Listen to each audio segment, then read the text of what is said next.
Assalomu alaykum hurmatli yurtdoshlar. Bugungi she'rimizning nomini "Aytinglar, onam tashlab ketmasin bizni" deb nomladim. Onasi xasta bo'lib qiynalgan bolajonlar nomidan yozishga harakat qildim. E'tiborlaringiz uchun oldindan katta rahmat.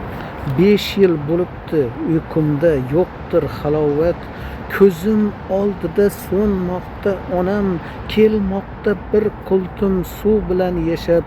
Aytinglar, onam tashlab ketmasin bizni. Ukam ham 5 yoshga kiribdi ana, tug'ilganda onam bo'lganda xasta, o'zim ulg'aytirdim mehr berib onadek bo'lib, ammo onasiga to'ymadi ukam bechora. Aytinglar, onam tashlab ketmasin bizni. Alamin olib oroqdan otam, xonaga qulflangan so'zlamas bizga.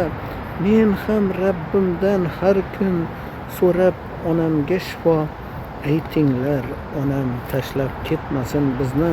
8 yoshda hozirladim men ham taomni, shundan buyon ro'zg'or ishi hamon bo'ynimda, hech ishdan qiynalmasman, tuzalsin onam.